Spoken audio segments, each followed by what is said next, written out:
Dang it. I forgot I was supposed to be broadcasting.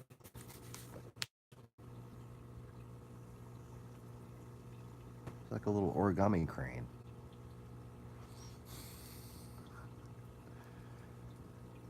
So,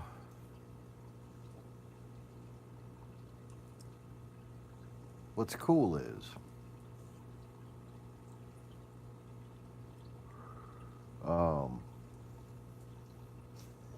that I invent things that can be built by the same company.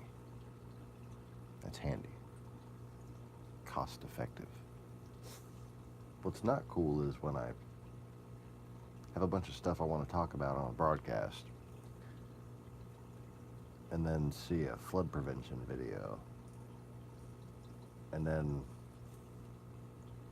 have a great idea for a really cheap space saving like thing you could just keep in a fucking corner. Not even in a corner. Behind a shelf. Behind a shelf.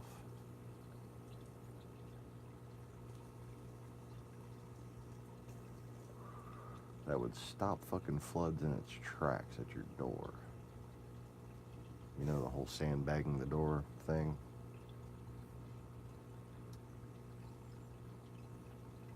And dang it, now I just invented another one.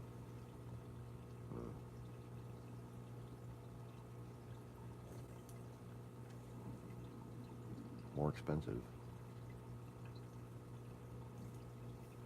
Anyways. So, let me just sketch out the more expensive one right quick.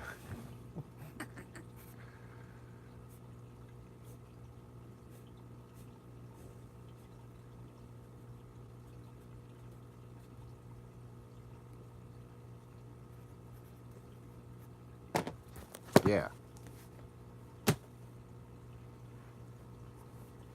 I put up and a dollar sign to let myself know that the shitty little series of things I just scribbled down was supposed to be the more expensive version. That's really distracting. Okay. Good. Now it's just flicking me off. Okay. What? Oh, I got an idea.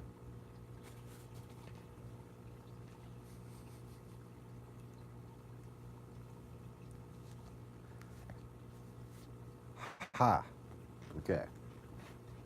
Now my head has been tamed. In more ways than one.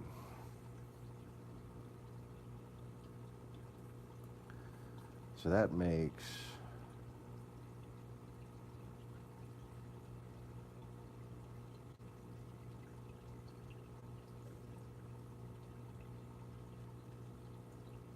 four, well, call it 5 products total from this one set of equipment.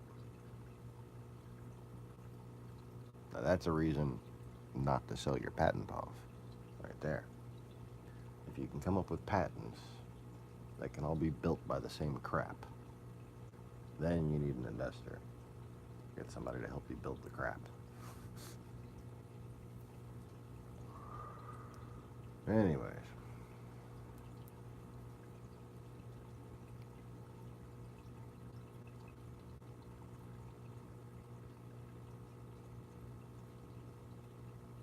There was one little, well, that's really not.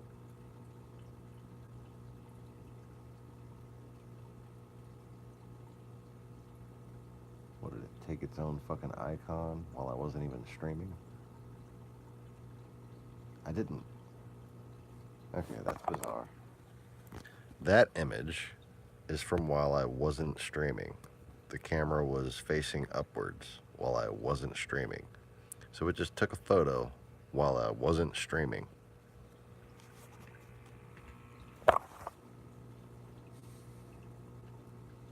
It's like they want to turn me into a terrorist.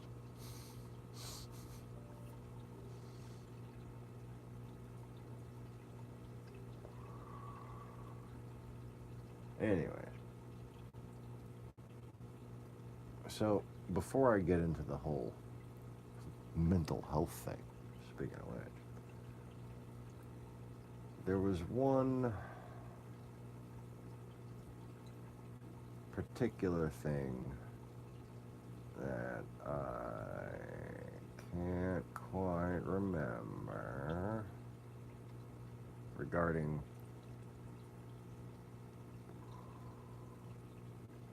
the whole treason thing. Oh yes, it was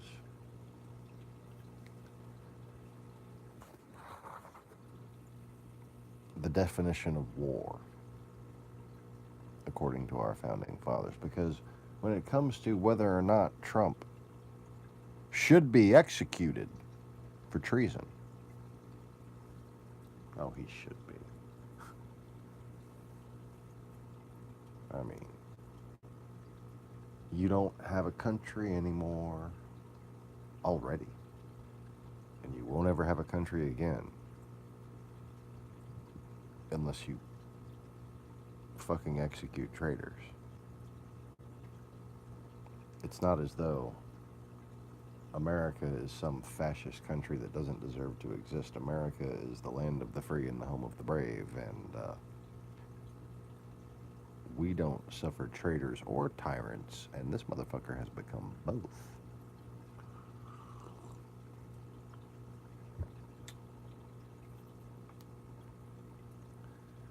But that notwithstanding, the legal requirement is basically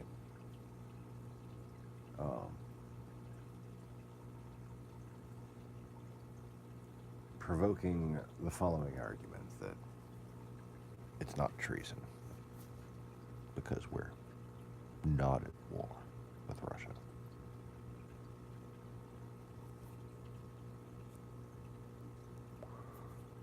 Oh, when was the peace treaty signed?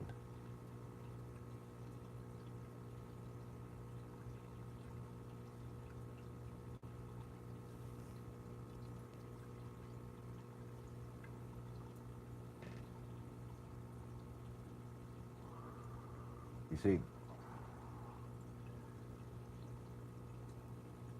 we've had plenty of government documents defining the Cold War as such, with the word war in it. Therefore, the Cold War with Russia was a war. And like, say for instance, the war between North Korea and the United States, or North Korea and South Korea.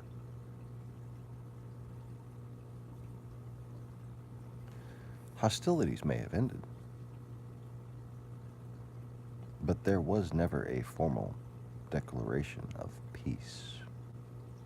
Therefore, we are still in a technical state of war with Russia.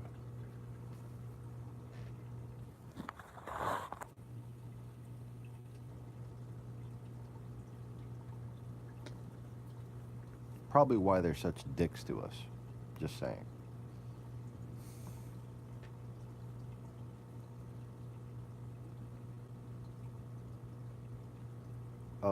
They killed Kennedy. The CIA knows that. The FBI knows that. The Russians are our enemy. Adversary. They're not an aggressor. That's fucking PC bullshit. They're our enemies. They tell their soldiers that they must liberate the world from us. They tell their soldiers that America should not exist. And we tell our entire population what?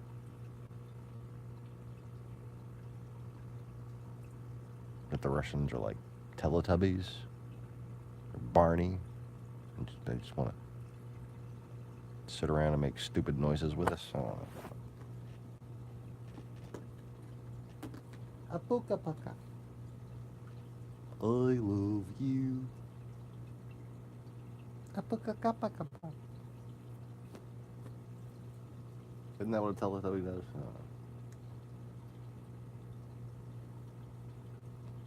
They like shit Play-Doh or something. I don't know. They look like they shit Play-Doh.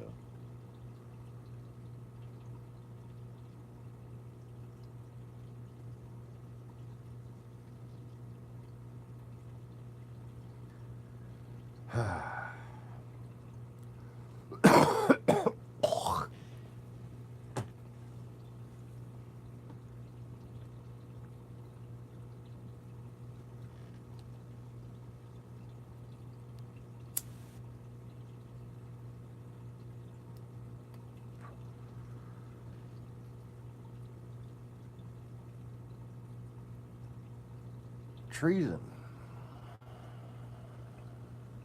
is exactly what it is.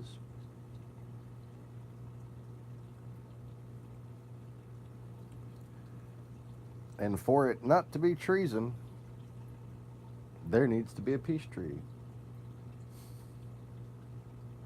How you like that that shit? How you like them apples? How you like that apples? How you like that apples? That apples. That's gonna be the name of my parody band. That apples. Yes. I'm gonna write that down. Just to see how stupid I think it is tomorrow.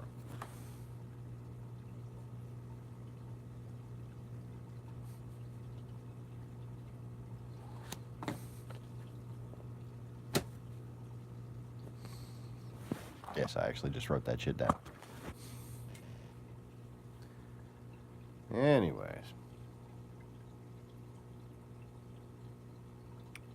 So, I had my troll monitor come in here for a second. Ever so briefly on the video. And now there's nobody watching. Just after midnight. After midnight, we're gonna let it all hang out.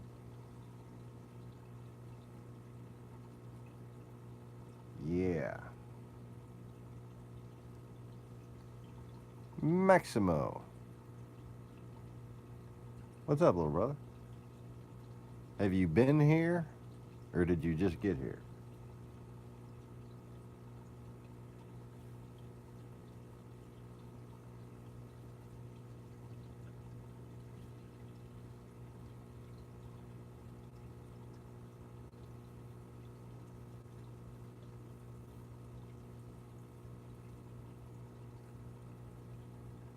Oh, God damn it, I just invented something else.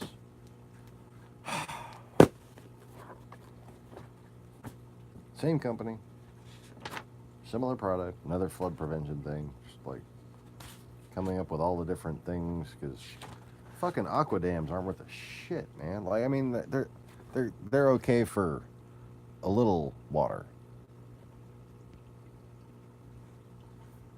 I was just wondering because it was saying 0 people, and I was just mentioning the whole zero-ness of the zero.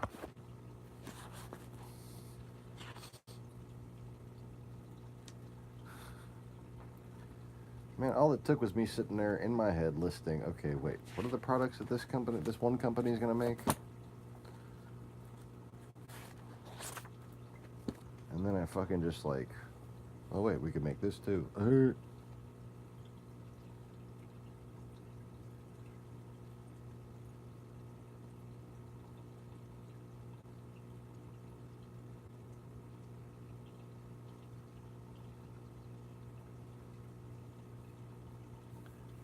So, okay. Huh.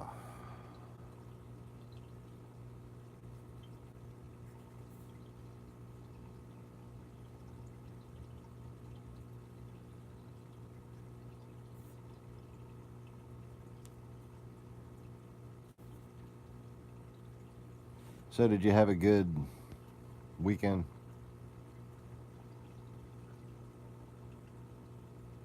My coffee is kind of fucking cold. There's nothing I feel like doing about it. There's things I could do about it. I just don't feel like doing them.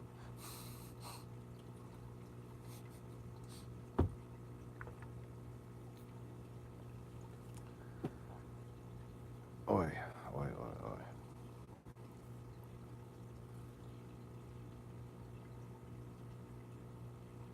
So,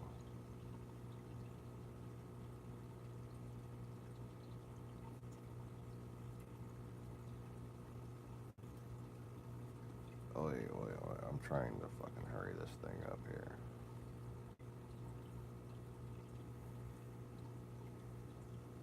But like, you know, being able to make sheds that float, easy. Being able to make a shed float cheaply, quickly.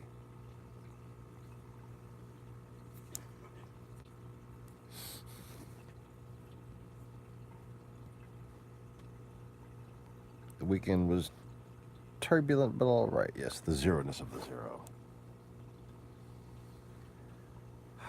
There was a brief. One person came in. I don't know. I don't know if it's just like people come like for instance, maybe you were like saw the stream, got it on. Okay, there's nothing catastrophically breaking right quick. Oh, I'll make coffee and then I'll put the stream back on. That would be perfectly fucking normal. Make a lot more sense than them needing to actually have a manual monitor on here. But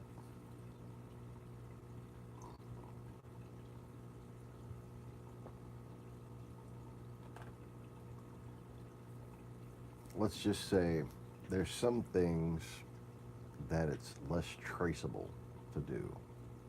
You know, my whole manual monitor thing is based on the idea that it would take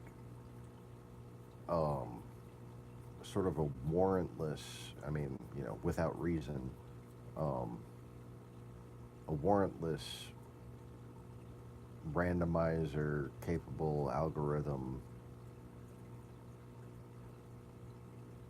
that they just have no excuse for it existing, you know.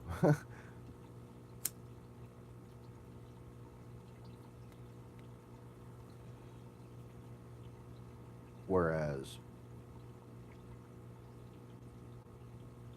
a manual user, you know, they can't find the file that is his brain. You know what I'm saying? They could find an AI, and then people would be guilty.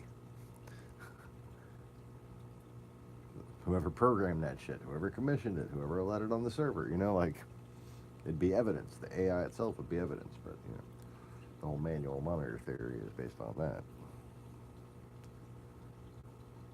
Deniability, rights. AI doesn't have rights. AI has to say everything that it does. Once an AI gets subpoenaed,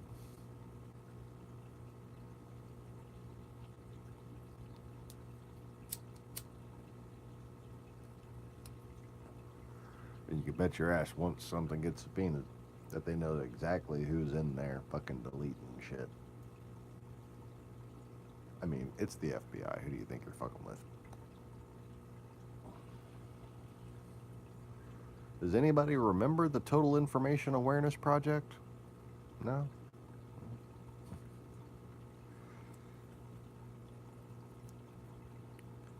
I think the troll monitor just came on as the third person right after the second person joined. Hello, second person. And I guess, fuck you, third person. Oh, no, it was the 1, 2. They went away. They went away. Well, fuck both of you, or one of you. Go fuck yourselves. Isn't that congenial? Anyways. So, fucking drop and float system, huh? Yes. made by the same factory from the same materials as... Now, it's now back to 1 people. It went to 2 and then 3 and then back to 2 and then now back to 1.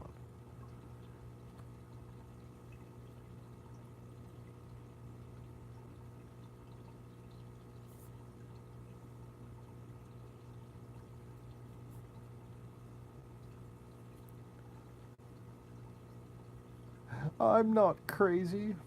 Well, no. I'm obviously fucking crazy.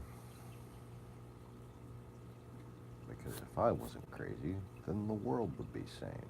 What?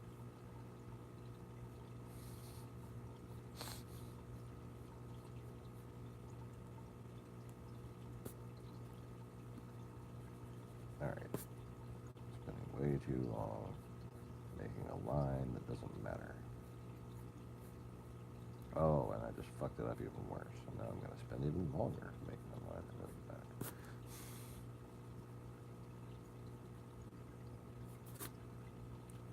Certified arthritic hands.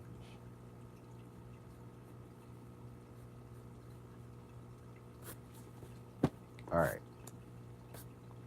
So, I don't feel any need to give away even the basic principle of this, because like I said, I already have numerous reasons to get my people to invest in this particular factory. And is that the creation of 38 jobs I smell?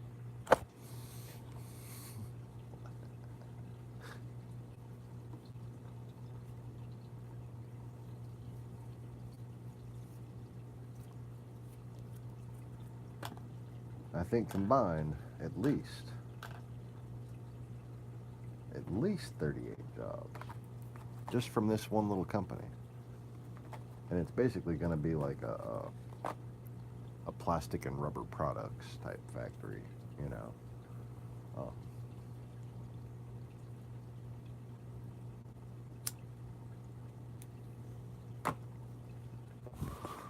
Mr. Conway, I had delayed the broadcast because I invented one thing, and then I was fucking talking about something else, and then I invented something else, and now I'm all distracted and flabbergasted.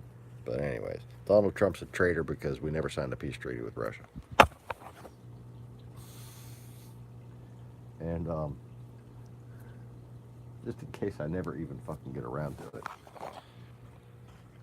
the reason why they stopped funding basically the same people, the Rushablicans, if you go back, are the ones who defunded mental health in America. They did so they could fuck with our mental health. It's if I was the prosecutor, it'd be like a character building type thing. If I was counterintelligence person, it would be the psychological profile. People who participated in this were party to a conspiracy, whether witting or unwitting, or half-witting, to weaken America's defenses, to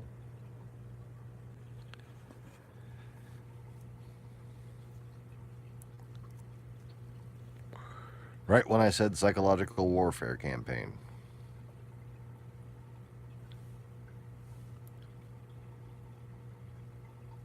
And I don't know if you've been watching the broadcast lately, but they're probably just going to delete all this now. I mean, it's just been fucking edited like... Oh, they really better hope to God they go to jail.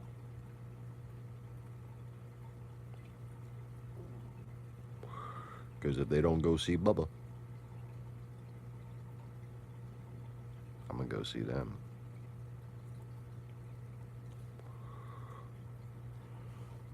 And if keeping it real goes wrong, so fucking what?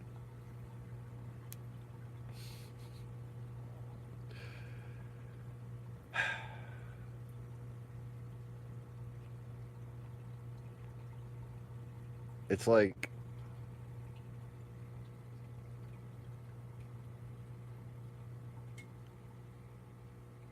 the fathers who sit in the courtroom and wait for the judge to decide what to do with the guy who raped their daughter.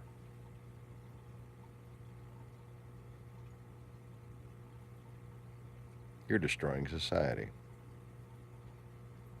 by being a little bitch. Oh, yeah.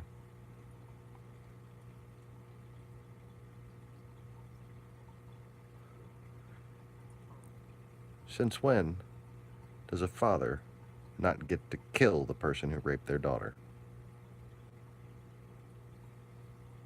What the fuck kind of nonsense are you talking about? Proven? Witnessed? Standed and accused?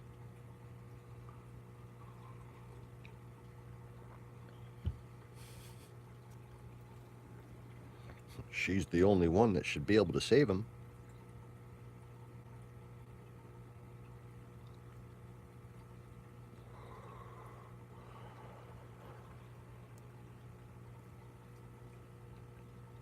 Think about how prolific rape has become. Because it's become so over-arbitrated.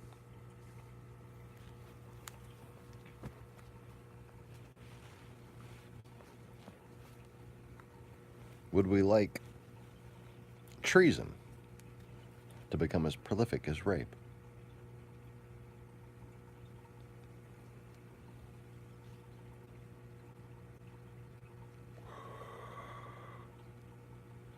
Imagine if Lincoln sat and debated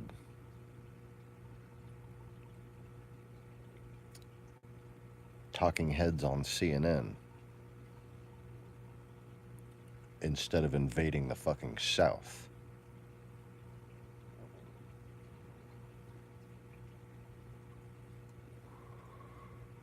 You know?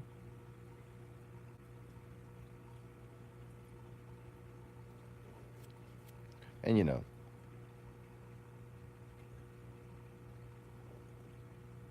regarding the whole, whether a father gets to kill the guy, I'm not talking about like she went out wearing a mini skirt and got drunk and some other guys got drunk, and I'm talking like rapists.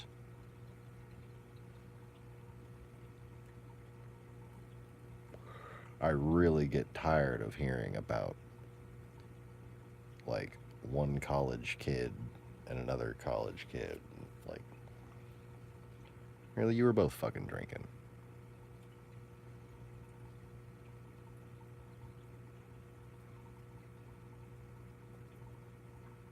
Multiple frat boys? Nah, depends on how they acted. But at the very least, shouldn't they at least tie the motherfucker up in a chair and let the dad just wail on him for a while? Not for the dad. Not for the punishment. Not even for that girl. For all other girls.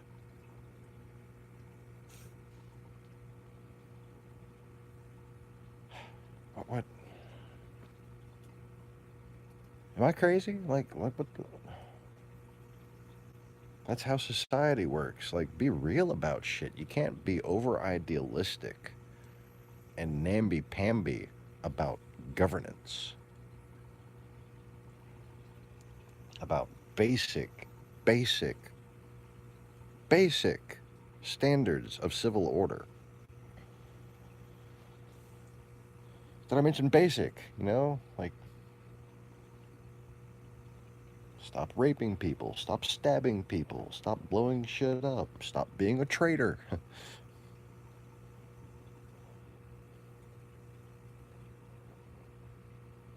We're not talking like insider trading. We're not talking about like cheating on taxes.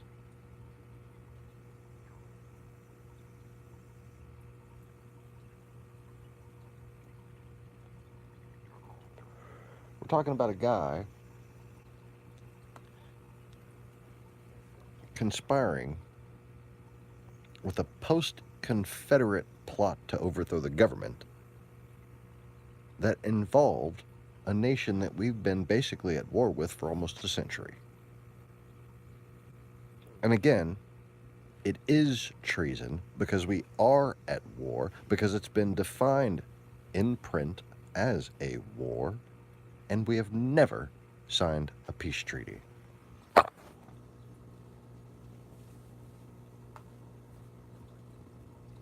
Congress did not declare a war, but it defined the Cold War. And by using the word war, guess what? We defined Russia as an adversary that we were at war with. And anybody who serves Russia is a traitor.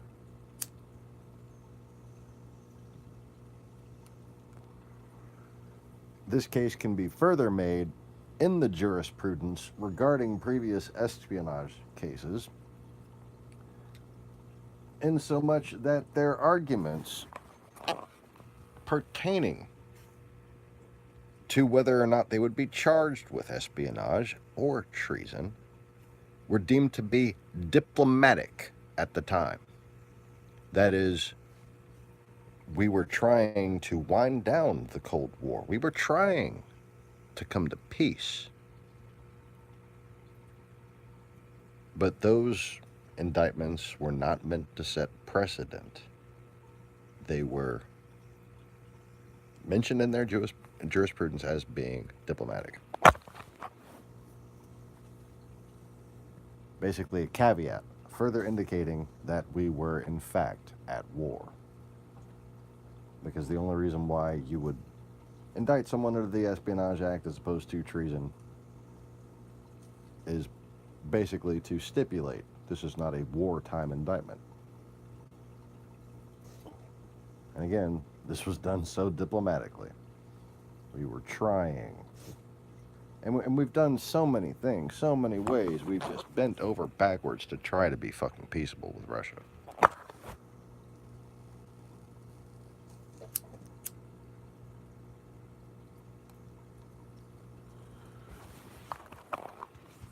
Maybe all the money that Americans were making in Russia seemed like way more to them than it did to us. What's up, Jordan? And g'day, Neville. And howdy again, Conway and Maximo. Good to see you, gents.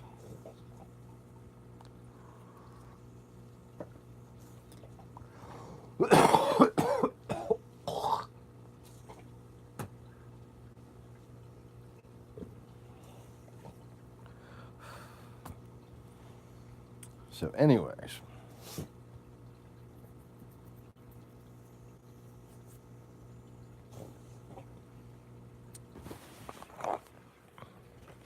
the key to any good product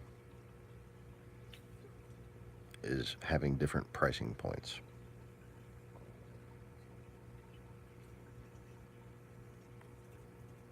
Is it 420? No. It's not 420. It's 420 in your little neck of the woods? I'm happy for you.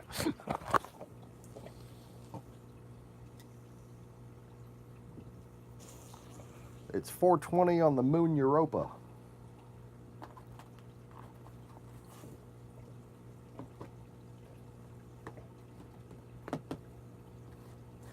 Ah.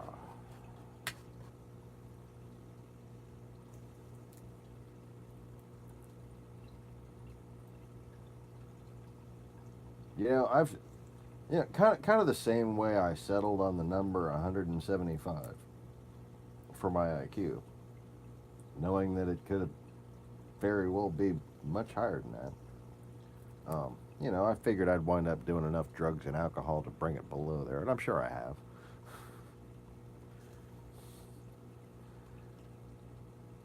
But similarly, I kind of settled on a guesstimate as far as how long I was locked in that tree.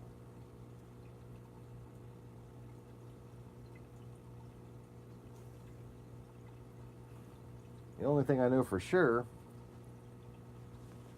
is a time period that I was there.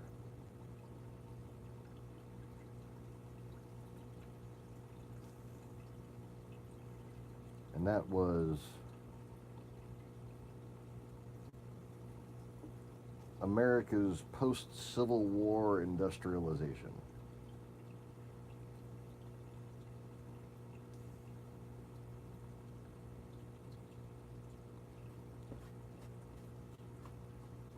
I guess maybe it was the Civil War itself that woke me up. Probably all the millions of people dying. Ooh, maybe I'm in Oaken.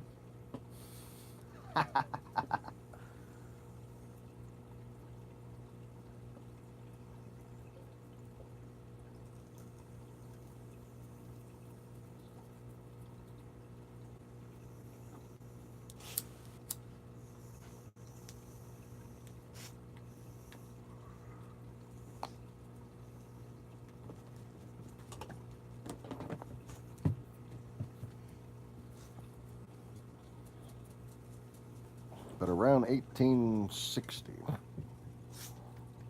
to around 1980,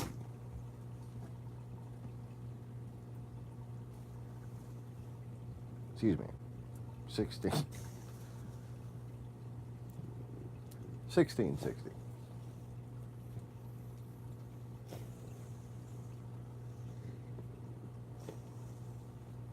1860 is about when I started to see on the tree. And it was probably 1880 something, later 1860s, 1870s maybe, that I started to really sense.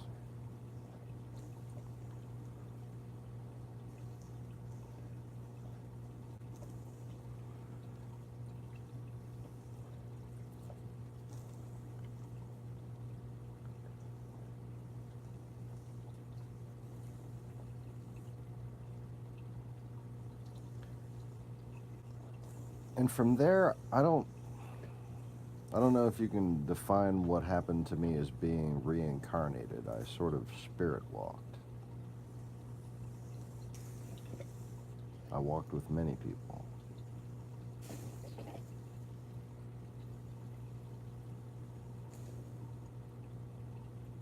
And then I think in the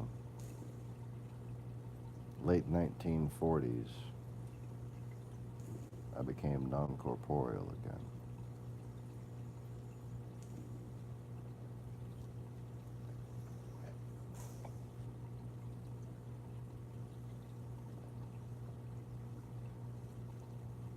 I kind of remember visiting the Capitol as a little boy. And it was a projection of myself in this lifetime.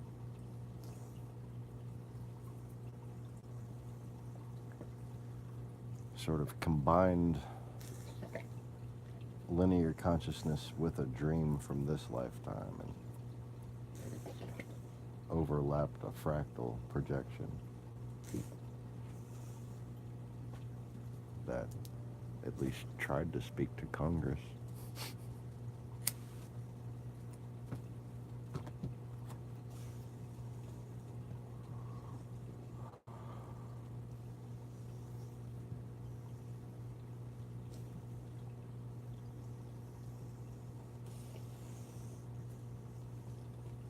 But the reason why I don't remember that very well, but the reason why I remember when I woke up, as far as consciousness on the tree, still I'm sitting Indian style, leaning like this, because the tree stump was cut like that at an angle. And I'm trying to pay attention to what's going on over there, but I can't move my eyes. And I can tell just from my peripheral vision that it probably wouldn't do me any good as far as what I was sensing goes.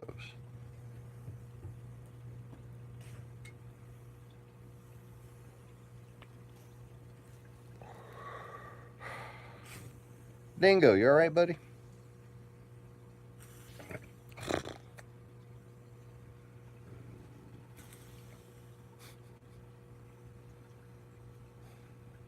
My poor puppy. I'm gonna get rich. I'm gonna buy you $1 million vet, okay? Just hang in there, buddy.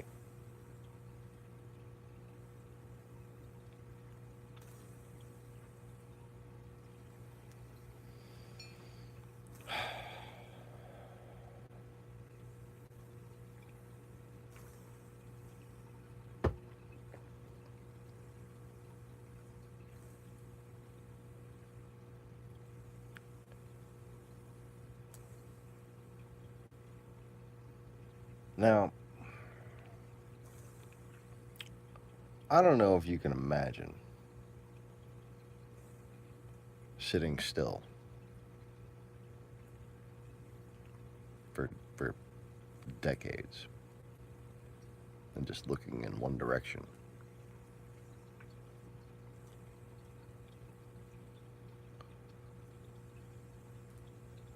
But once I had some sort of legitimate form, I remember my immediate reflection upon the experience was, gee, you would have thought that would have eventually started to pass more quickly, but it really didn't seem to. It just seemed like every single second took a whole Mississippi.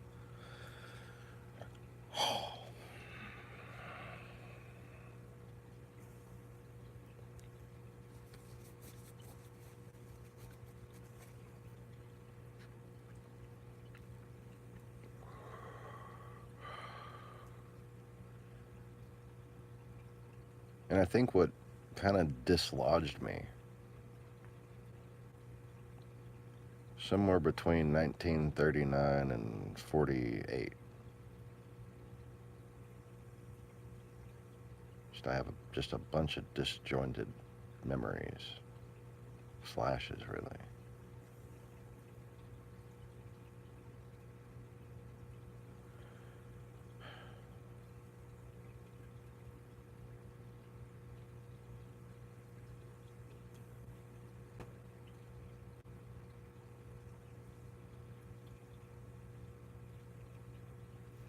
What caused that state to come to be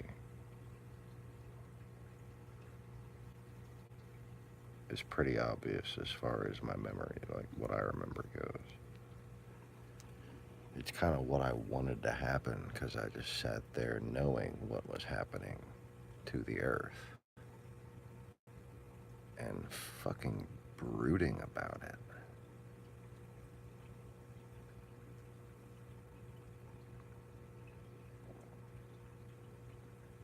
Like the way I brood about Google, you know, like like these motherfuckers. Just black smoke just billowing into the air, just acid rain, fucking entire species of birds exterminated.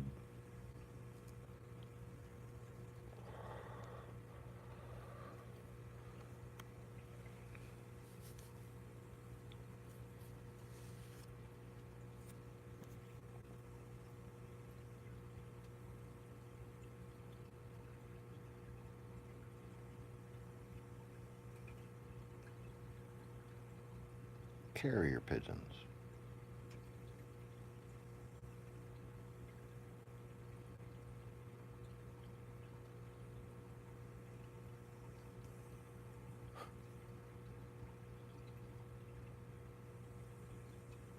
That's one hell of a butterfly to step on.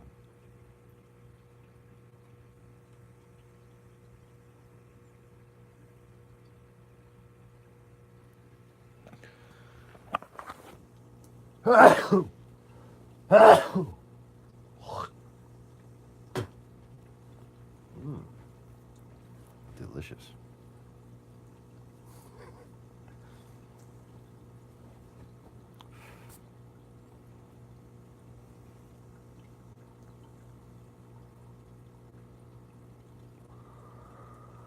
There we go.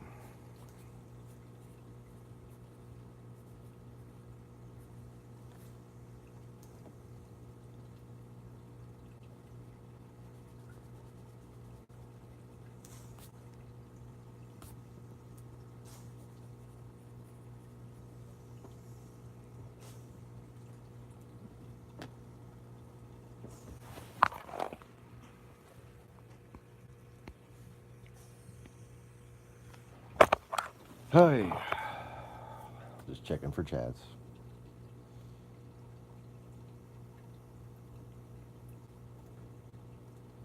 But anyways, just in case you didn't already know the fucking rest of that. As far as the details go,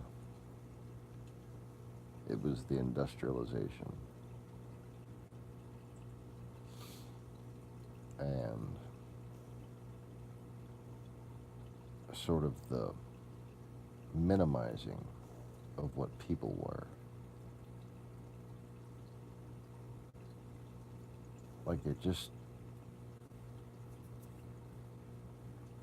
seemed like all over the world people were being thrown into machines just to see what would happen, for fuck's sake. Like,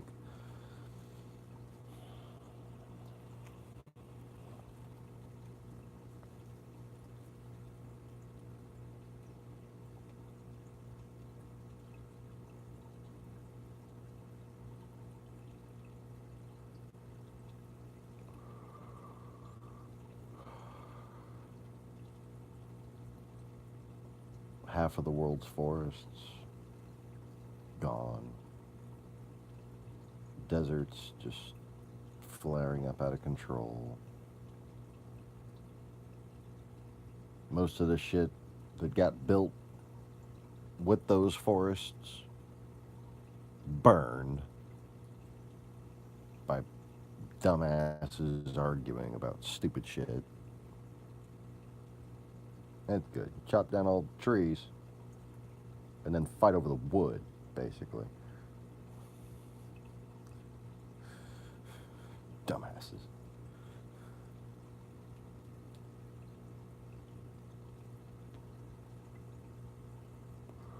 And the smell.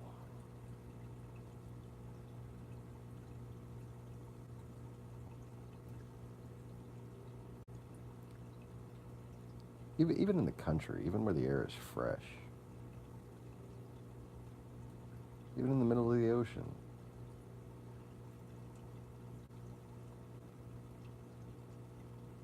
The way the air used to smell by comparison. It's kind of like tap water versus fucking really good bottled water. You know, like artesian spring water or some shit. Something fancy.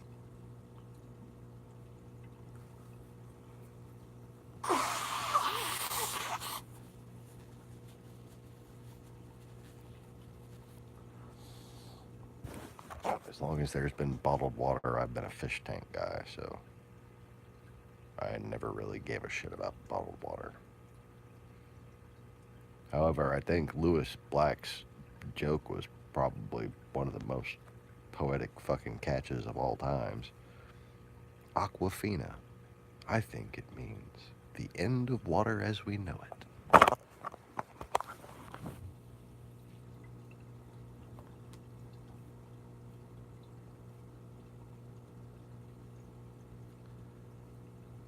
Anyways.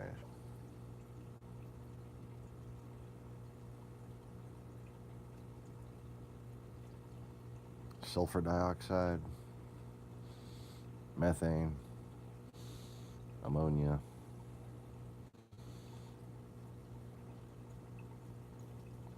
not just in my house.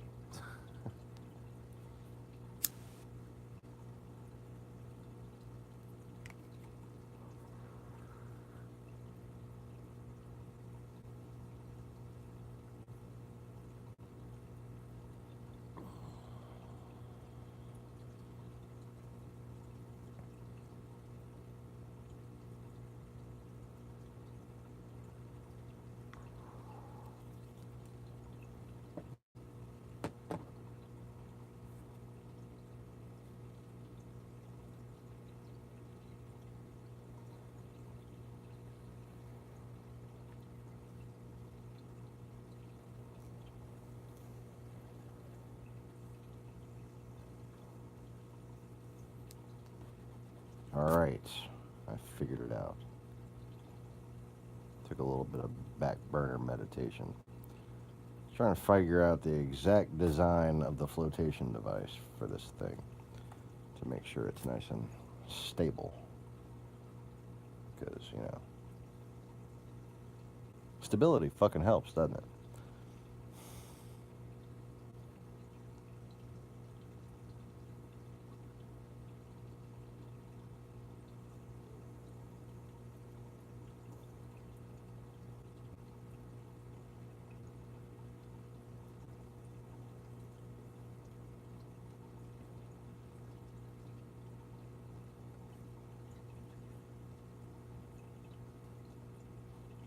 Oh yeah, that'll fucking work gangbusters.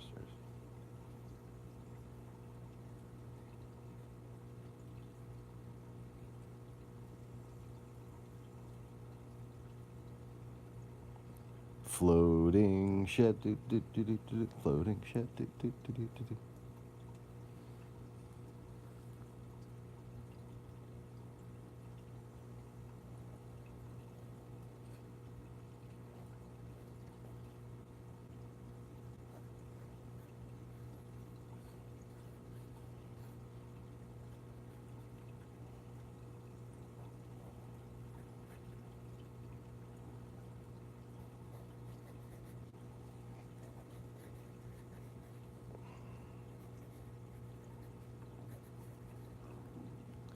Alright. It's like some kind of weird centipede ass. Does that give away my design? Can you figure out my design from that it looks like a centipede ass? So you don't know whether I'm talking about an actual centipede or like the movie Centipede, which would just be like an ass.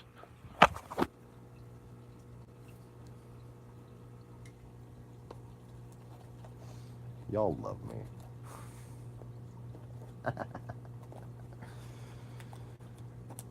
Okay. So, now,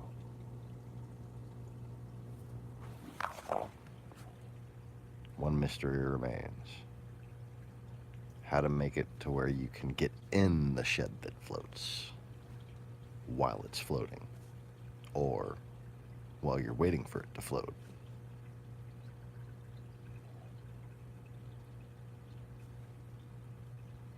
Back burner. Hi. Fuck are y'all looking at?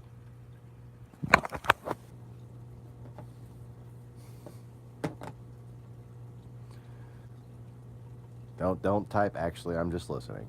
Don't stop. Just stop. Smart ass.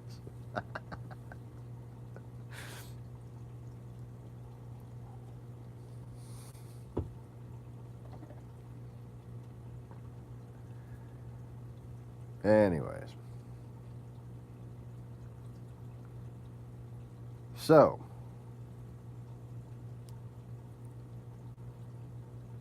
mental health. Boy, oh boy, oh boy. What would the doctors be saying now if there were, you know, any doctors?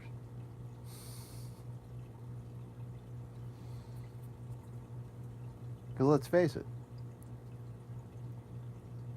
short of basically being pharmaceutical salespeople, Where are the psychiatrists, the psychologists? Where are the mental health care professionals these days? At the scholarly level, at the group think level.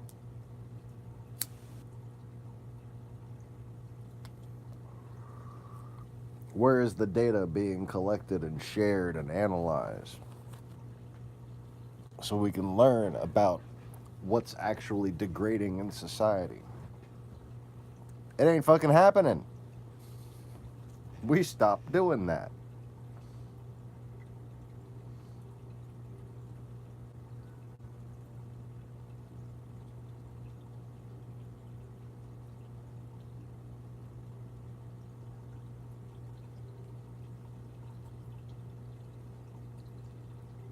Yep. Now I myself make no qualms. I do not hide the fact that I have been the more than frequent visitor at some fine mental health care facilities, where I was at once diagnosed with depression and alcoholism at the age of 9 years old because my parents were getting divorced and they needed a place for me to stay that the insurance company would pay for.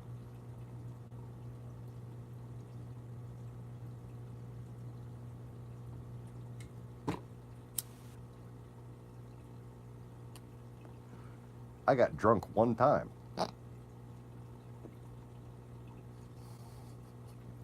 I was sad because my parents were getting divorced. How that equates to depression and alcoholism, I'm not quite fucking sure. But I tell you what, after 3.5 months of people telling me, you're not really crazy, and seeing actual crazy people come in and stay a little while, get medded the fuck up, and then released back into the wild, where they can catch their own prey.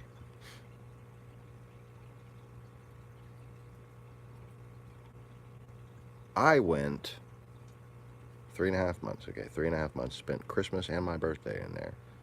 Basically, the tenants there would just play games with me and shit all day because I was just there until the insurance money ran out, okay? They know it, I know it. And eventually, my parents tried to blame that on each other.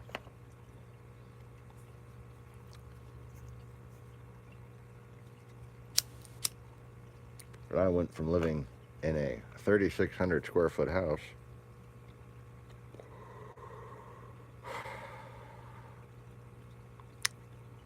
to living in a 3-bedroom townhome in Kempwood Village in the 5th Ward in Houston, and going to a little elementary school that was surrounded with barbed wire fences in the middle of the apartment complex.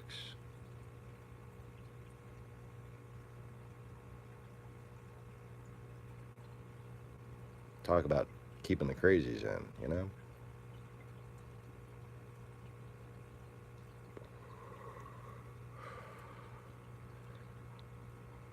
And let me just tell you, 3.5 months, I wasn't crazy when I went in, but I was sure as hell crazy when I got out.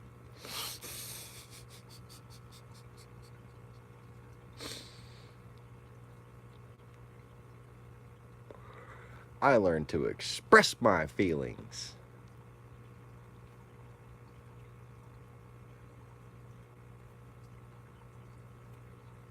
They told me it was actually healthy to have an imaginary friend. I never had an imaginary friend. I had a fucking actual fairy goddess as a friend when I was a child, so I didn't need an imaginary friend. I'm married to her.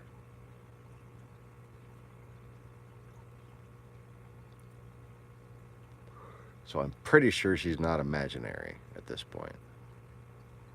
Pretty sure. She does show up on camera and shit, right?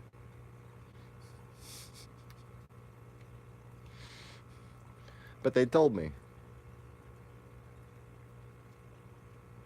You know, because I would sit there and pick their brains. I was a curious little fuck, okay? I'd be talking about all kinds of different mental health stuff. I'd be talking about the patients there. Learn some great card tricks, too. Learn how to play pool really well. Learn how to play foosball, ping pong.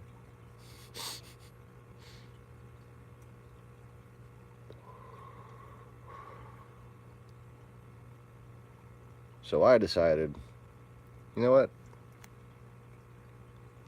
I'm going to pretend I have imaginary friends. Just to entertain people. Because I need attention. And I did. I needed attention. Something horrible.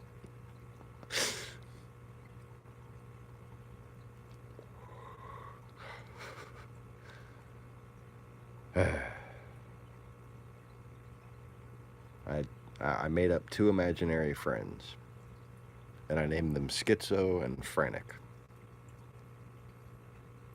I didn't go very far with it, but I just basically tell that as a joke.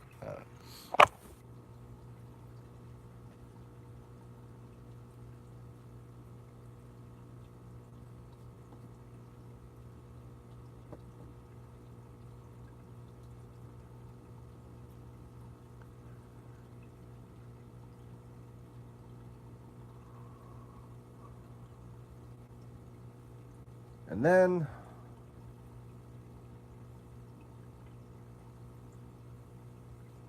many, many years later,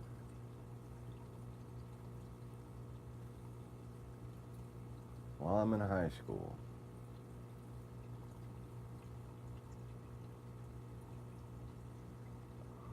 my mom is kind of blowing the child support money on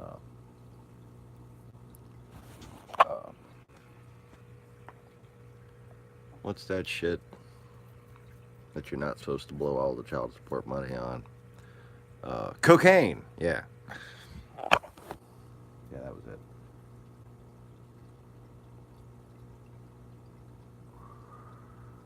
And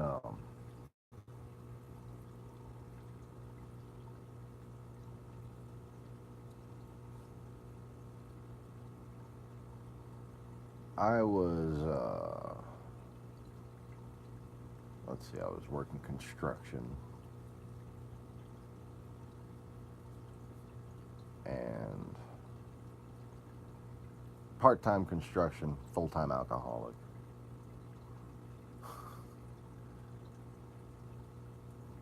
$16, I think, years old.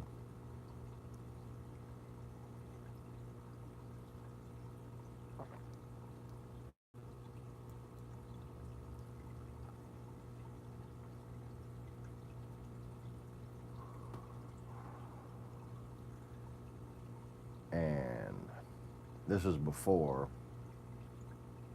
Bromart and PC Innovation.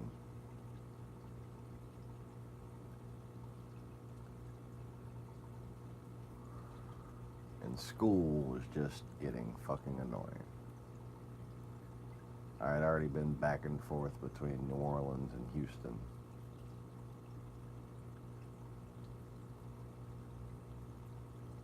And going back to a school where people had spent a year talking weird shit about me. Oh, everybody had a different story about what had happened to me.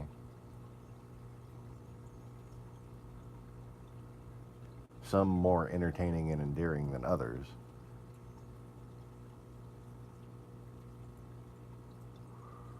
I think the funnest one was I ran off with a pack of vampires to New York.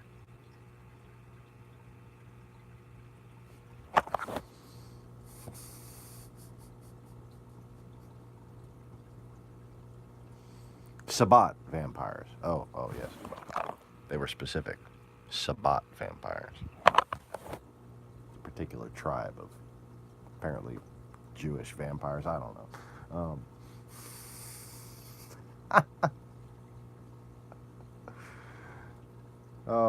Any white wolf people would wolf, white wolf people would find that pretty fucking funny.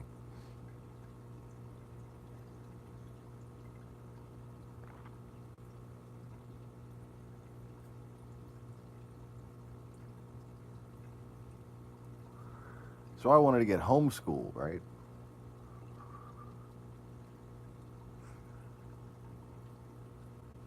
Well, in the state of Louisiana, to get state-funded homeschool, you have to have a psychiatrist write an order.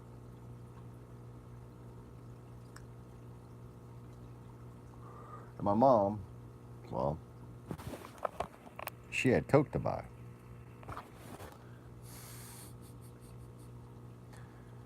And she wasn't about to go, fucking around on her boyfriends just to support her coke habit like she used to.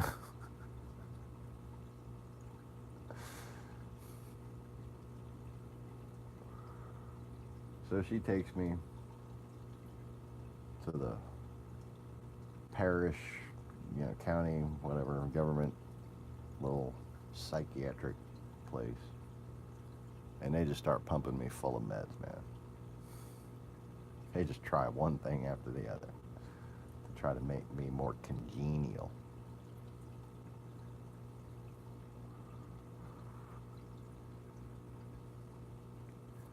Because I was having, let's just say,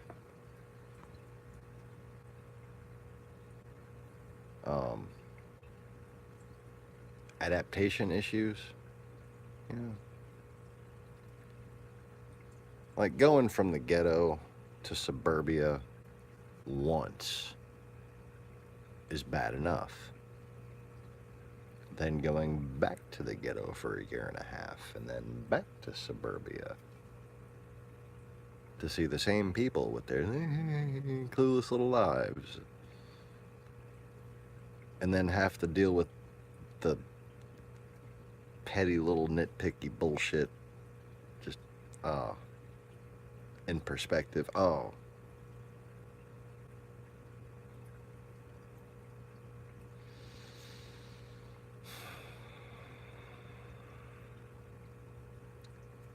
I had some anger issues.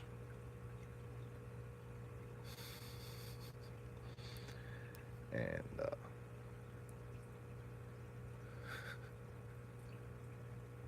the force was strong with me. So I knew how to avoid getting in trouble with my anger issues.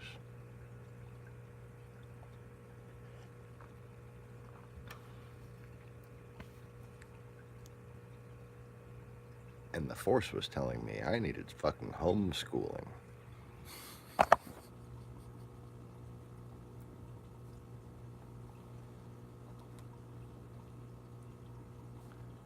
And then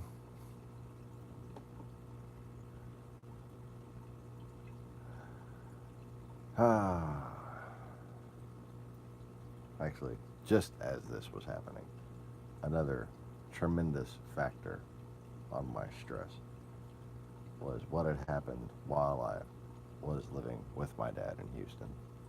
Was I got married to Jem. And what happened right before I moved back to New Orleans was she fucking cheated on me.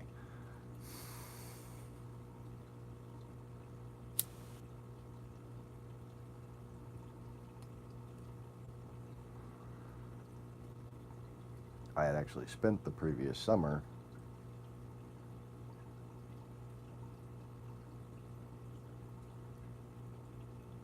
and the whole Thanksgiving and spring break before that. Not in Houston, but in New Orleans. Living with Jim.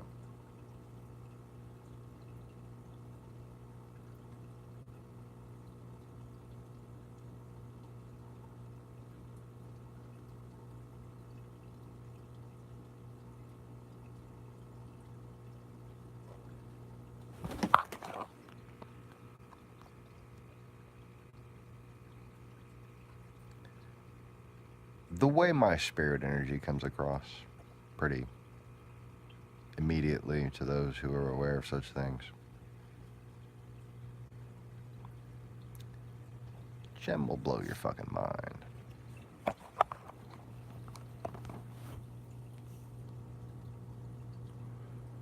And yeah, she sure blew mine all right. Right at the fucking water. So,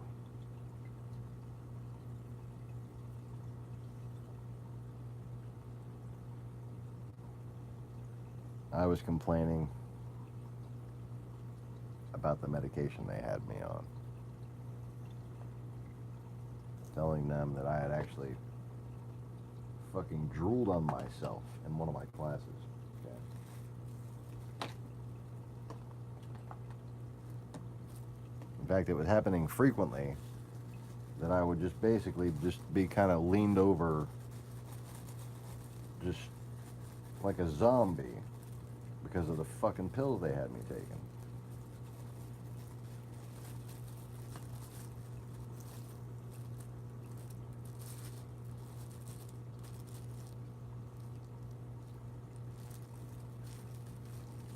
And you know,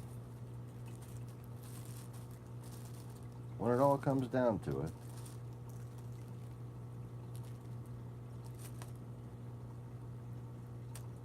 what they took issue with was actually my spiritual beliefs.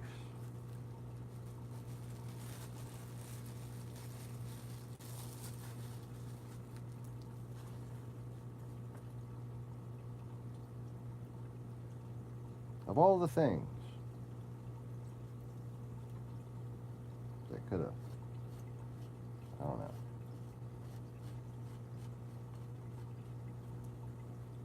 clued them in as to a proper diagnosis, they decided to focus on this one series of statements that I made.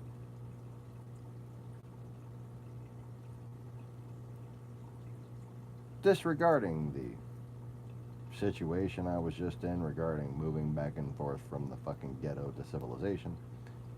Disregarding the fact that I was talking about the guy that was fucking my,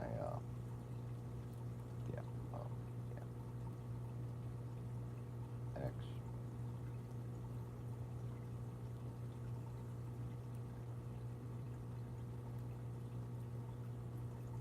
Decided to really jump on the fact that I believed in angels and demons. Oh yeah.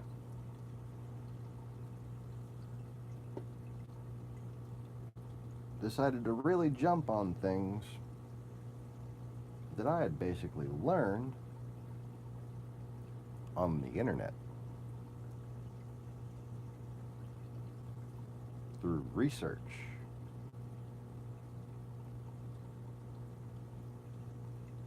Things that other people believe.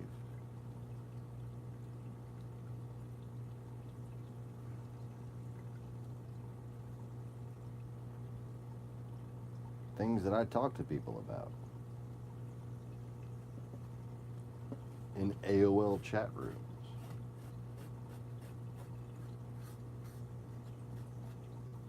As if they were normal things. Because they were normal to people whose religious beliefs involved them.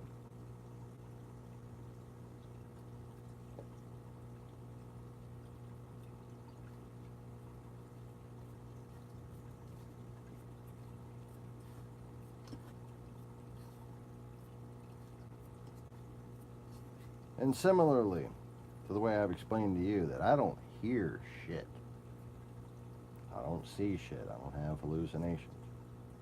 You have like a feeling type impression. I suppose I was not as good at metaphorically explaining things back then as I am now, but the song remains the same.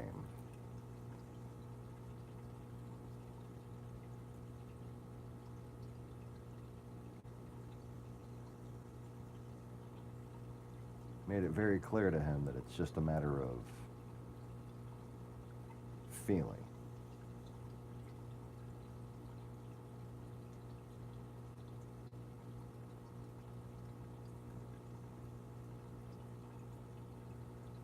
And I really didn't think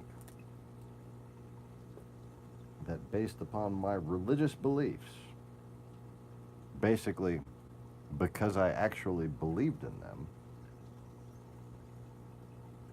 that he would then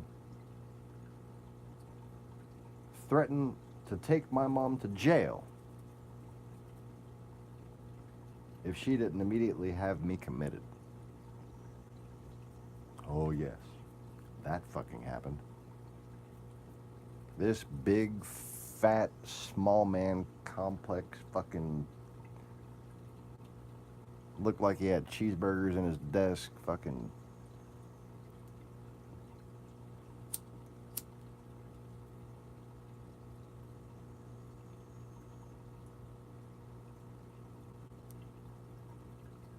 like something about short, fat, angry guys. You know?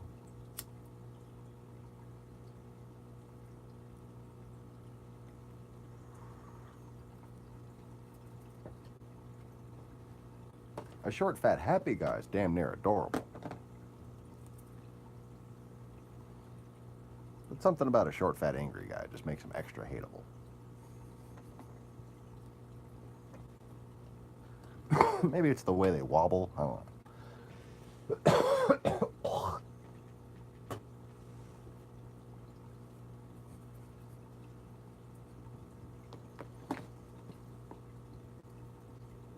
So yeah.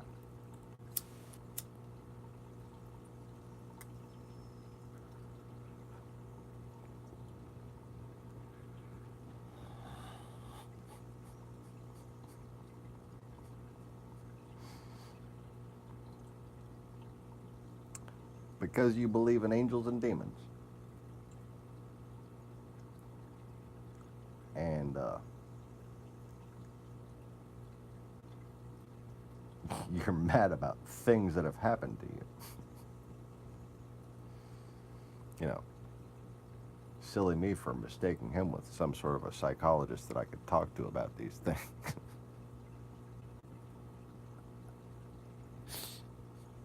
I was just trying to get fucking homeschooling. Like literally just trying to get packet work so I could graduate high school in peace and hurry the fuck up and go to college early like I should have.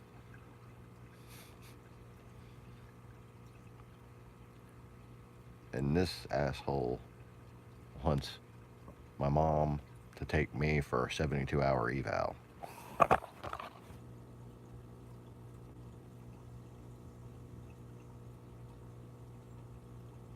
Oh yes, I was going to be green-shirted.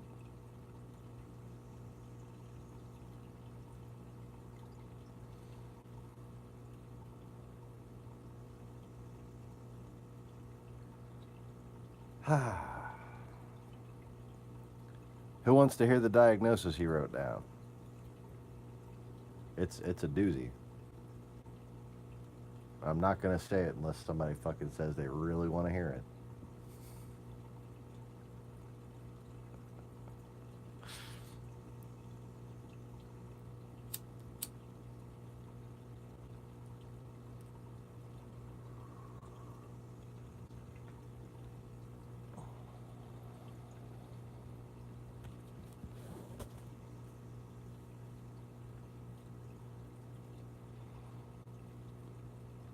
It changed a day later. But the one he wrote down, oh, it was a work of art.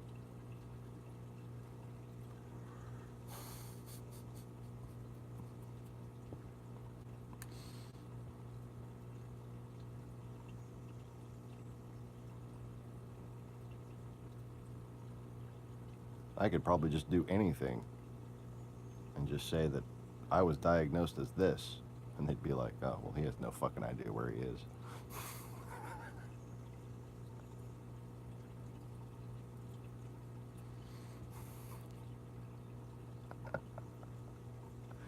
Anybody? Anybody?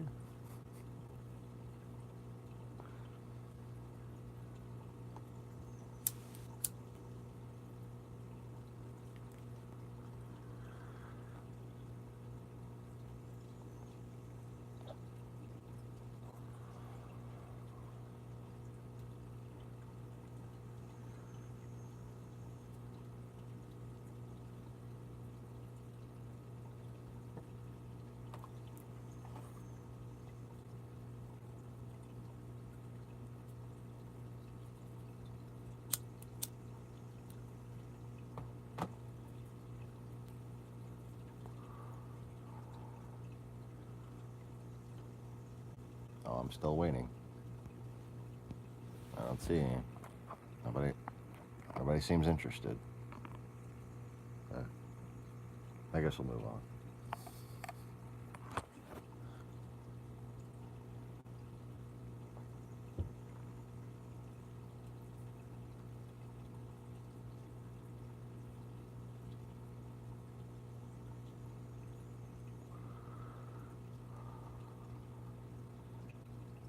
So from there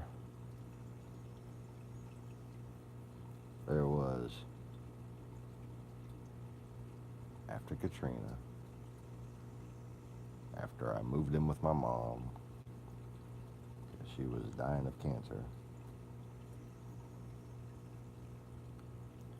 Although she had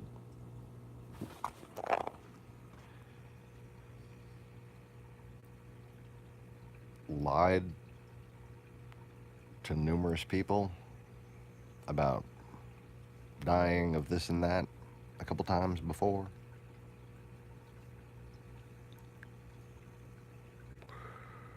But I had one of the family doctors, one of the doctors in the family or whatever, yeah, like tell me it was serious this time. But I was still kind of like, are you sure? Because did you hear about when you had the tumors in your brain?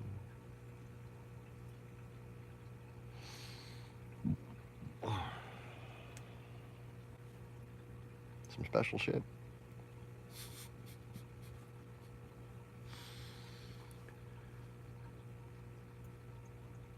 Anyways, I went to go live with her right after I got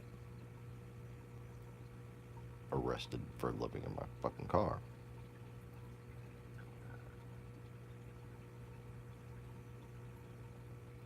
And like I said, they found a little crumb of weed that I forgot about.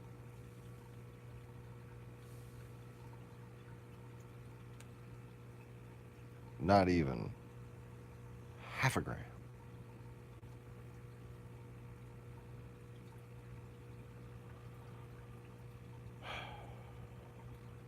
Felony.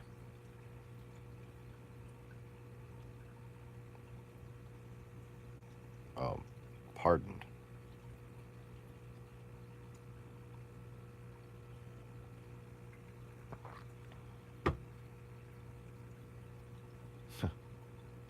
Yeah, if you doubt my whole story about living in David Duke's old house.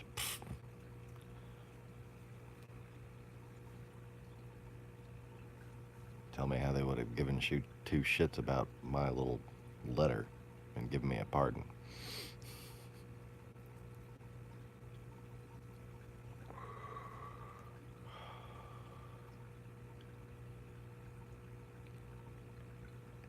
Anyways,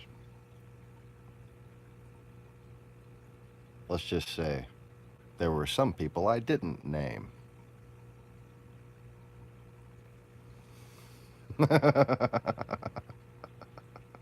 Because I'm not fucking stupid. Anyways. Yeah, I'm pretty sure I'm good on the statute of limitations there.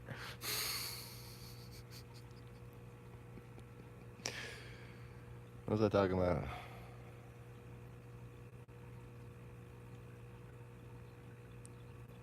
Oh yeah. Fucking felony for less than half a gram. Oh.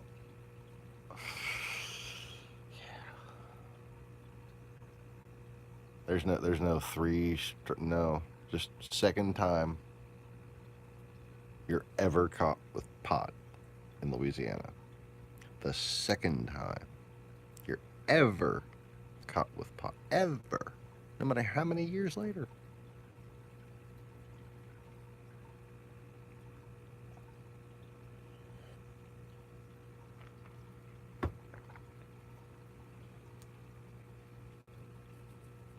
Felony.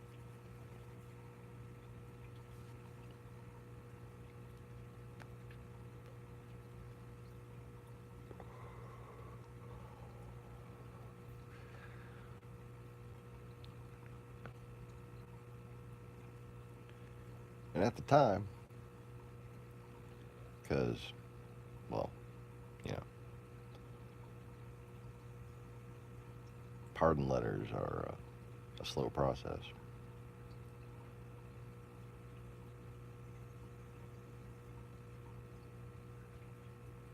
I I signed up for pretrial diversion. Anybody ever experienced that? First of all, I got to go to them to see the actual probation type people 3 days a week. And then I had to go to AA meetings 5 days a week. I had to go to five AA, 5 AA meetings per week.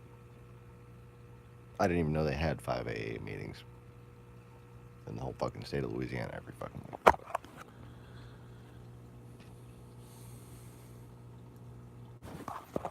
Again, let's recap. No longer own anything, thanks to a hurricane. Found out my mom's dying of cancer. Got busted with a half a gram. Not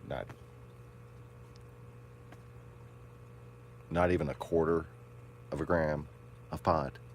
Okay, like, I'm serious. Like, you wouldn't even call it a bowl to pack. You couldn't roll a joint out of it. Like, I don't know, like, huh.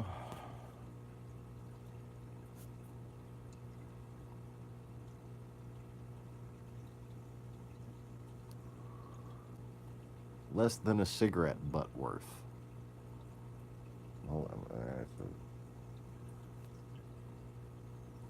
And I, again,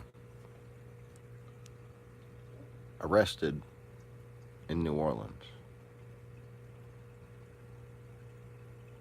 Now living in Zachary, 20 minutes north of Baton Rouge. Baton Rouge takes about an hour and a half to get to New Orleans.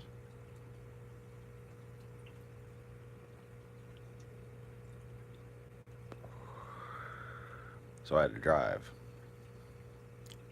to New Orleans 3 days a week.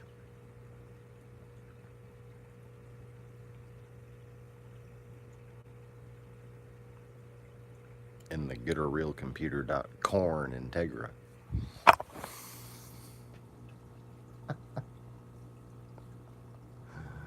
Oh.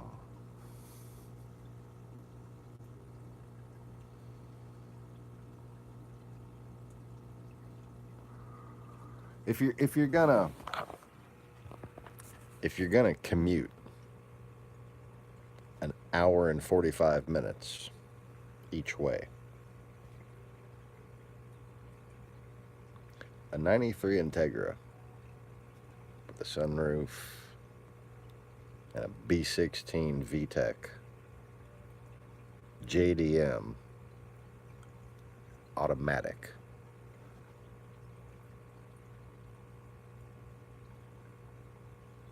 Is the car to drive?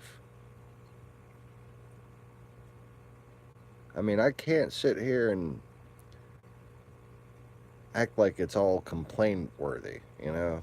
I mean, granted, it's fucking grueling. After a while, it gets really old, but it has its moments all throughout. Because, you know, fucking Integra. Integra with 15 grand into it.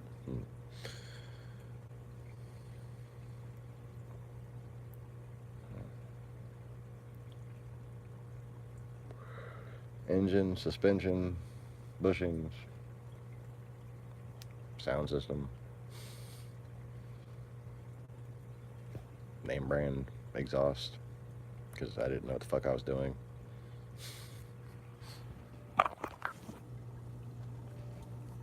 Paid too much for repairs because I didn't know what the fuck I was doing.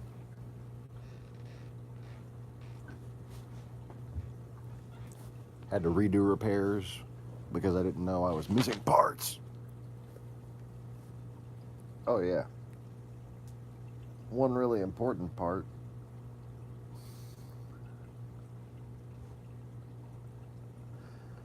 Ow, ow, ow, ow, ow, ow, ow.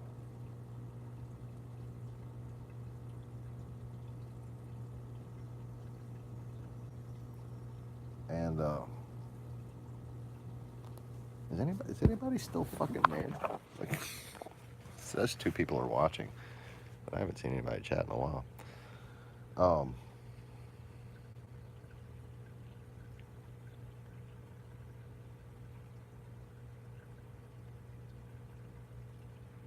Fuck. And last thing was J-Rock saying 420 LOL.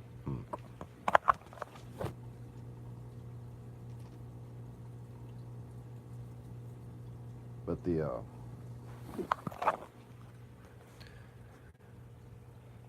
the piece that was missing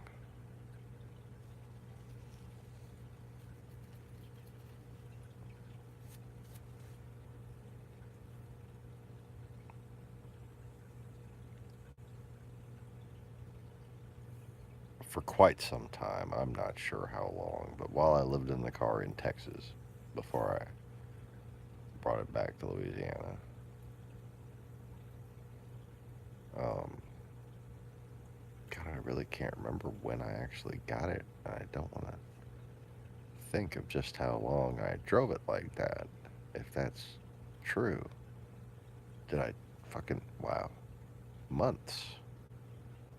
I drove that 93 Integra with no front sway bar. Oh, did it bald some tires?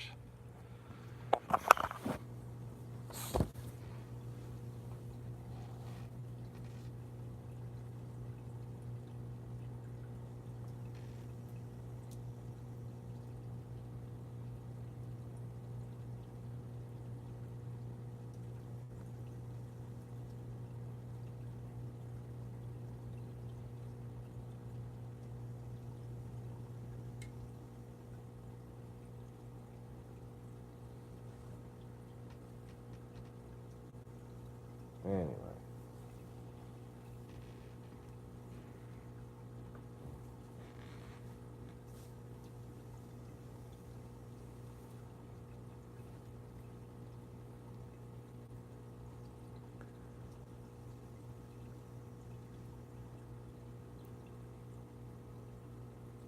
So there basically came a time, and like, you know, I've known a lot of mental health care people. I've talked to a lot of them. I've been on the friendly side of most of them.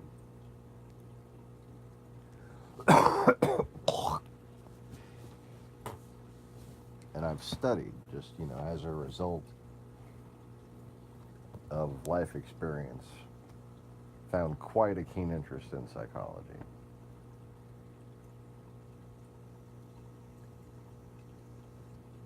And it seems to me that not only would the level of organizational data acquired by the former level of mental health funding available on a state and federal level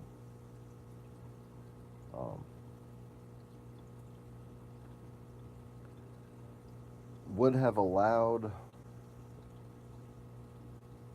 more insight into what was happening to America even early in the Obama administration.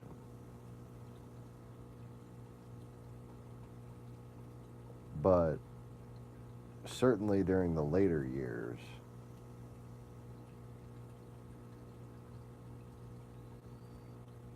in which, you know, before the YouTube fake numbers just took over, or before they decided to cover their asses as far as what seemed successful, there would have been enough of the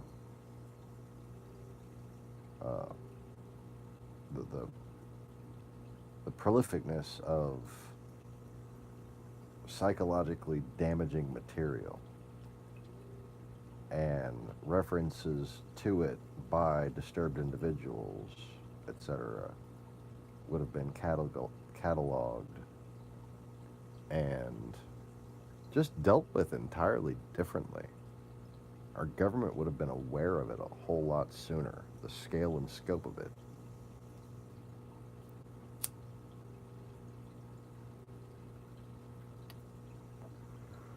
And furthermore, the population would have been overall less susceptible to it. Because then you'd have more people on the news and just people in general aware of these things and speaking about them.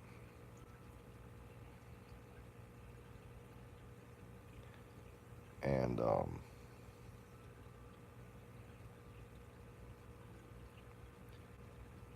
you know, frankly, I think that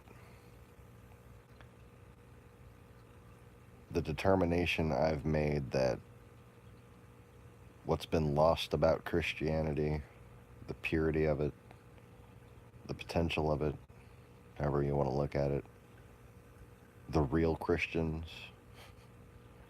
the non-religiosity Christians,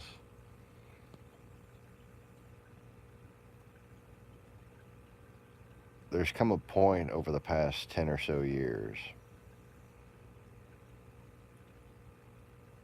where it seems logical from a psychiatrist's perspective that Christianity was actually being given a bad rap as some sort of psychotic state, when in fact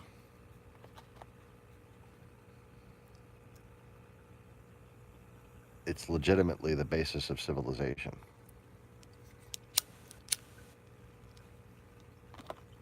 And furthermore, people that aren't caught up in the silly, overly spiritual people who aren't trying to be like white mages, you know.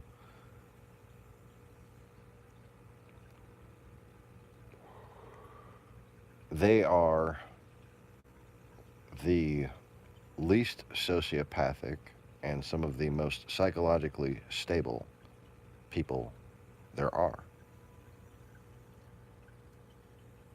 And to be a true Christian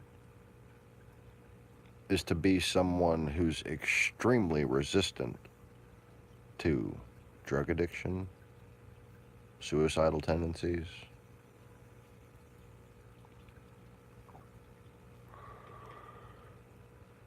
You see, the dawning of the age of algorithms and internet data analysis meant that they could have put together the influence with the action, with the actuality of what this person believes, where their values are, where their moral center is. And the data would have spoken for itself. As people get led away from true Christianity, they spiral downward in many different directions.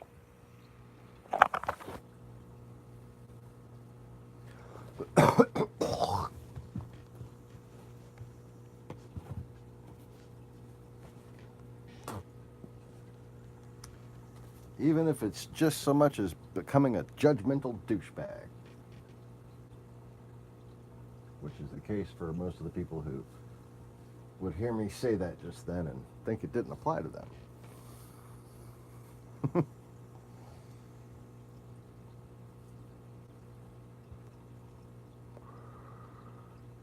Because if you don't agree with me, then why else would you be here if you weren't a judgmental douchebag?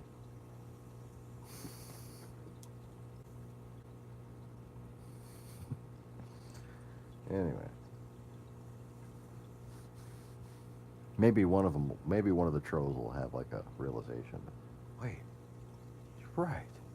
I am a judgmental douchebag. Ah.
Anyways, yeah, the back burner was activated. I just grabbed the pencil and started drawing. Fuck. I'm sorry.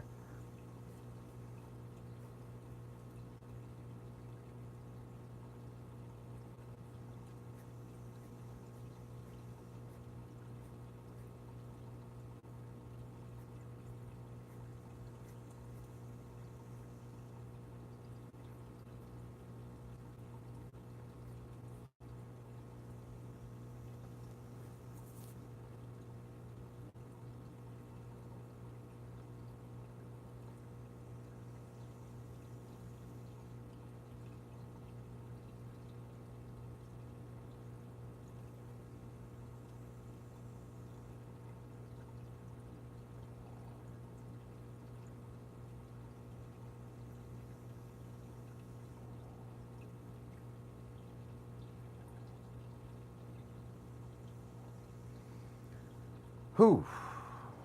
That's a complicated piece of plastic.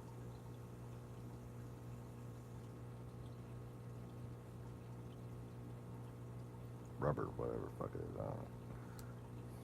Rubber and plastic.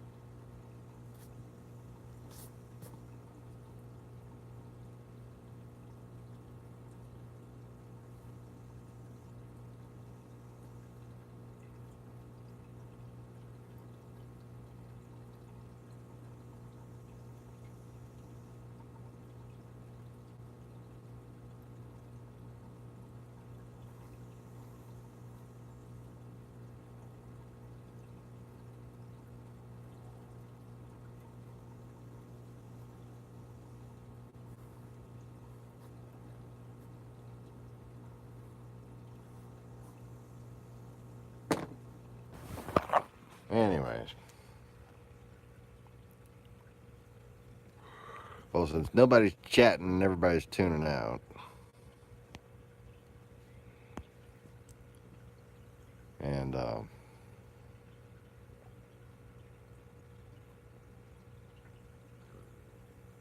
it is getting kind of late, let me just conclude in saying that right now, more than ever,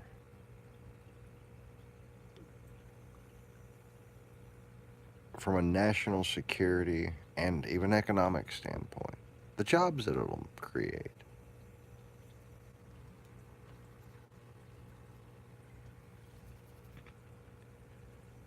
but just a matter of, as a matter of getting back to an America that we recognize, we need to have a reinvestment in healthcare, and B, an overt and announced effort to establish this in a way that is not some means by which religious people are persecuted.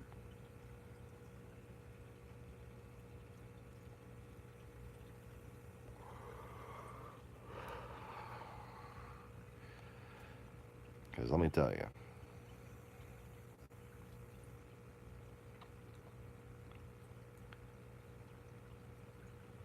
for a long time, we basically just targeted people who were having problems adjusting just because they were good people surrounded by shitty people.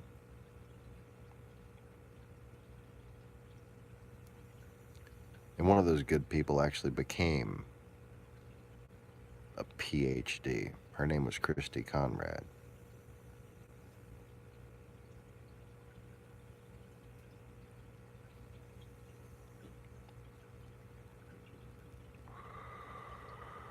And she killed herself.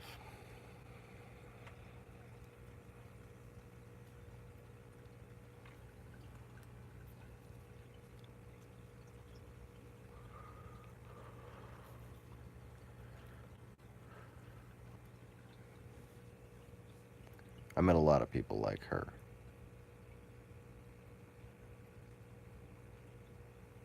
Getting treated for depression.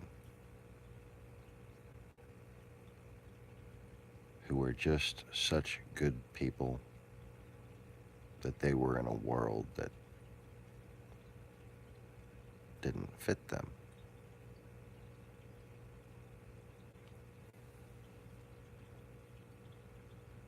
They're not the ones who needed the mental health treatment. It's the ones who were depressing them.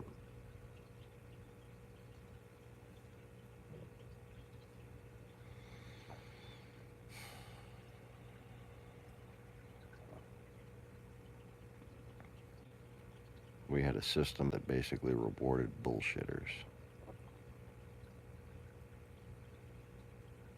and penalized the honest.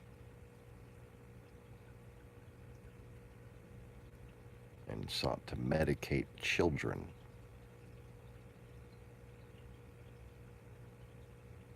for going through things that children go through.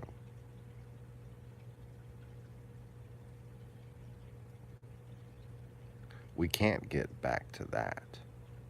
We have to acknowledge that we did it wrong so that we can move forward in a more effective way.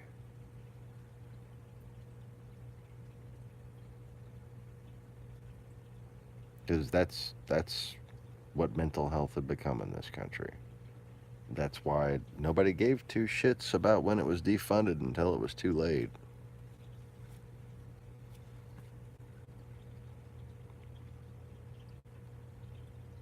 It had two functions. making people feel persecuted for actually believing what the man in church said, or woman.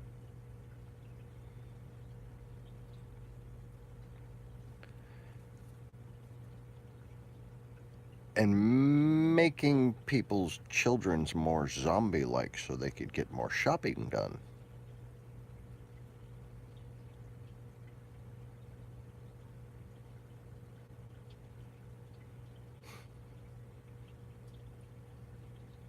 Yeah.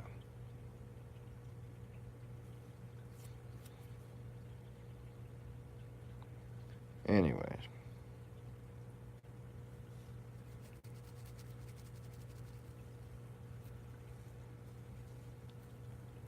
I guess I'll get back to finishing my little design.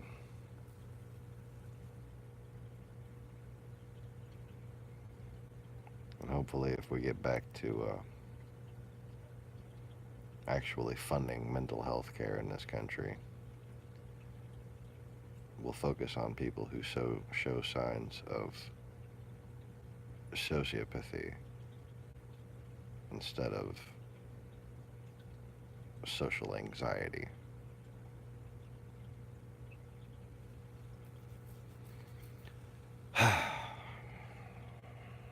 Because, you know, if a teenager is suffering from social anxiety, if a young adult is suffering from social anxiety, they don't need to talk to a shrink. They need to talk to a bartender.